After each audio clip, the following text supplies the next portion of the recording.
What's up everyone? Finally back after several months. Not sure if you caught my previous video that detailed the schedule of the next handful of videos that I'm gonna try to do to get back on a regular posting schedule. But first up on that list, we have discussing my experience at Blade Show about a week and a half ago at this point.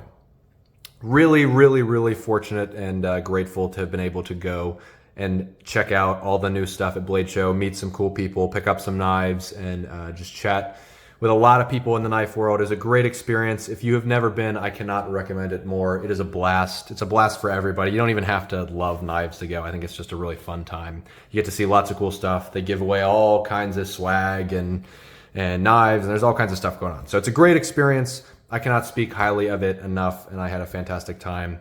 Got some new stuff I'm really excited to share with you and the channel, and met some really cool people throughout that whole weekend. So first of all, we'll kind of just talk about the stuff that I picked up that was new that weekend. So these three knives right here are brand new to me. Got them at Blade Show. First up is the Microtech MSI in their claw pattern grip. So really cool MSI. Honestly, did not plan on getting this. I saw it online, and then in person, it looks so much cooler. The pattern really does look phenomenal in person. So I'm hoping this kind of becomes a more limited run from them, and these become a little bit more hard to acquire over time. Not entirely certain if this is a DLC coating. It looks a little bit different than my blacked out MSI that has the uncoated piece of the blade right here. But really like this thing. Love the look of it. Got a great deal on it at Blade Show. So really excited. Probably will not dedicate a video to that knife just because it's an MSI. There's really nothing different about it other than the pattern, but was excited to have picked that up there and just wanted to show it off. Also new from Blade Show, the Smith & Sons Shoal. So this is a really cool, very thin little fixed blade from Smith & Sons, a company that I was not familiar with until I met them at the show. It's a father and his two sons, and they're out of Louisiana. They make everything in the USA, and they're just a great company. I spent a long time talking to them, their whole variety of products that they are involved with. They have a couple slip joints that are really nice. They have a lot of other really cool fixed blades. They do all kinds of stuff in MagnaCut. Their MagnaCut is treated, I believe, fairly hard compared to some other companies. So if you're into that, if you're into outdoorsy fixed blades, definitely check them out. I got this one because I was looking for a knife to use more around just indoors, cutting food up and stuff. So I'll get into that in a second with another product that I got from Blade Show. But definitely right up my alley, what I was looking for. Turned out to be a great company, and I was excited to make that purchase from them. So I'm keeping an eye on their stuff for restocks. They don't do huge batches of their knives because it's a very small company. However, they are loosely affiliated with White River Knives. You may have heard that name brand before. White River is a big company. They do all kinds of fixed blades, and they actually, I believe, I can't remember exactly what the agreement is between Smith & Sons and White River, but I believe Smith & Sons licenses a handful of their products to White River so that White River can handle the production of them, and Smith & Sons can focus on the more custom side. So that was what I gleaned from the conversation with those guys. And if you're looking at Smith & Sons website, White River may have those products in stock. You just have to cross-check between the two of them. But both great companies. Smith & Sons, awesome. Definitely keep an eye on them for the future. I'll talk about this knife in a separate video after I get a chance to use it a little bit, but looks really cool. They have all kinds of different scale patterns and stuff you can interchange, and I'm excited to talk about that later on. Next up, something that I've had my eye on for quite some time, but never really got around to it because I could not find one to hold. The Tor Shifter. So you guys know, if you've been watching the channel, if you watched the last couple videos I did a few months ago, I am a huge fanboy of Tor knives. I love their products. They're very well made. They're a fantastic company, and a lot of their designs are just really cool looking, and they're actually practical as well. So I've wanted to get a shifter for quite some time. They got released probably a couple months ago at this point. I don't know, maybe 2 or 3 months ago. And they kind of sold out fairly quickly on Tor's website and in a lot of other places. They're very hard to come by. And I had the opportunity to get one early on, but I was very concerned that the grip would not allow me to fit all 4 fingers on it. It looked much smaller than this on the website, which I was fine with, but I really like to be able to have a full grip on any fixed blade that I have. So that was important to me. The shifter, I finally got to hold it in person at Blade Show. I talked to Tor for a very long time, which I'll talk about at the end of this here, but really fell in love with this. It fits great. I'm really excited to also use this and feature it in a video as well. They're great guys over there, and I'm super, super excited and fortunate to have picked up one of these. So those are the new things I got from Blade Show. Now we'll kind of get into the people that I talked to, the experiences I had, and just what a great time overall it was. So first up, Tactile Knives. Their booth was one of the first booths that I checked out on Friday. I went around to a couple different places, and then I ended up working my way up to the corner to just start at Tactile. And I hadn't had a lot of experience handling their products. I have one of their pens, which I really like. I use every day. And I had a poor experience with their knife company. This is the Behar. It's spelled Bexar, but apparently it is pronounced Behar. And it's just a slip joint magna cut. I did a little piece on this a while ago. I got this in a box from NC Blade, and it came incredibly dull and with a lot of wiggle in the blade. It just felt like it wasn't very sturdy. And maybe I got a lemon from Tactile, but really was not that impressed. So I've stayed away from their products since then. And even though there were a handful that intrigued me, I really was not aggressively looking for deals or anything with Tactile. That being said, I got to check out their booth. I checked out the Chupacabra, the Maverick, and the Rockwall, as well as the Archer and whatever their fixed blade is called. I can't remember the name of it. So the Chupacabra is their shark lock that has the little thing on the top where you pull it like the Demco. I really like that one. However, the scales on that, it was almost like a chalky G10. It felt almost rubbery. So I was not a huge fan of the scales. They're flat. It felt kind of blocky, but I really liked the look of that knife. So probably won't be getting one of those. The Maverick in a crossbar lock was awesome. I was blown away by how smooth their crossbar lock felt. That was one of the best crossbars that I have felt out of, Benchmade. Microtech has their Ram lock. Kershaw has their Duralock. Vosteed has some stuff. And I thought the Maverick was leagues ahead of theirs in terms of just the feel of it. I don't know how sturdy it is. I don't know how the springs hold up, but just in handling it, it felt great. So I'll definitely be looking into that. I really enjoyed the Maverick. The Rockwall Flipper, which is, I believe, their newest release, was probably one of my top knives at this show. Now, it's a little bit pricier. It was like $300, $350 price range, depending on what kind of finish you get. But I was blown away by the action on that. So if you are considering getting a Rockwall Flipper, or if you can get a hold of one anywhere, they're selling out like crazy. Definitely check that out. Do not be afraid to look into that. I was blown away by the action on it. The flipper action was second to none. And the feel of it is much like a lot of their other products as well. The Archer, not super impressed by it. That's one of their very high-end frame locks in the $400 or $500 price range, and I just wasn't a huge fan. The frame lock, I don't know, nothing really felt that special about it. It might be for some people. I know it's a very popular knife, but it was not really for me. However, again, they've definitely redeemed themselves with the Maverick and the Rockwall Flippers. I'll have to give them a second chance at some point in the future if given the opportunity here. Next up, I wanted to mention before kind of getting into some other experiences here that I had. Benchmade was not anywhere near as crowded as I would have expected. Their booth was empty just about every time I walked by. And I thought that was something that would be worth pointing out. You have your major brands. I consider you have your 3 major brands in U.S. knife making that a lot of people know and are familiar with. You have Microtech, you have Spyderco, and you have Benchmade. And Benchmade might be the biggest one out of all 3 of those in terms of volume and just household name status. I was shocked, to be honest with you. Spyderco was packed the entire weekend. Microtech was packed the entire weekend, and they had their off hours, but there were always people at the booth. There was always a line. You couldn't just walk up and look at stuff. I walked past Benchmade several times, and I could, just look at really whatever I wanted. And maybe that's because they don't really have anything new coming out. I don't know, but I thought it was worth noting. I'm wondering if their obscene pricing is starting to catch up with them. And that could be just a fluke thing. It could have been just me seeing that. Maybe I happened to walk by it off times. But I will say, I went to Blade Show 2 years ago, and I don't believe Benchmade had any revolutionary releases at that time. So there wouldn't have been anything for people to be going to look at. But they offer free laser engraving at every show they go to, which I also learned. And there was nobody even in line for that.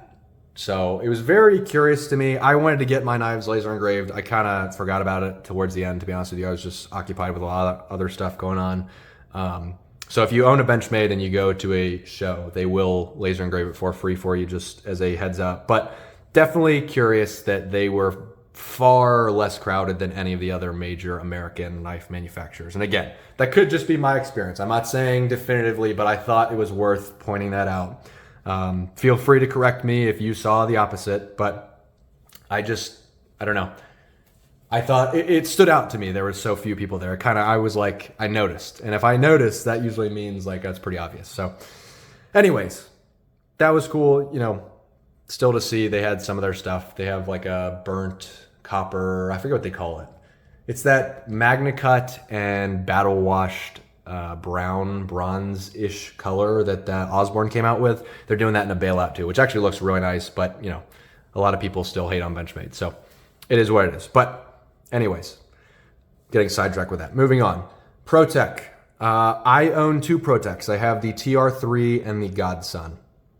I really, really like both of those, but I'm not a huge out-the-side auto guy. That being said, Protek, far and away the best out-the-side auto that I own. I think it's hard to compete with them, to be honest with you. And you have, your Stitches from Microtech. You have lots of other companies. Benchmade does out-the-side. All these companies do out-the-side autos. I think Protek is just the best feeling one out of all of them. They make a damn good knife, and they really put a lot of time into it, and you can tell. That being said, I went up to their booth. I was just talking to one of the guys there who worked there. He was an employee. I was talking to him, and he ended up having to step away for a minute, and I was kind of, just looking at some of the stuff in the case.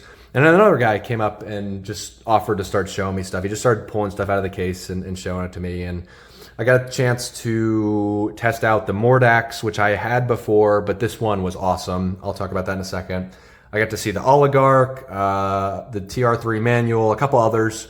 And I realized like 5 or 10 minutes through the conversation, this guy was super friendly, super nice, just totally chatting me up and talking about all this stuff.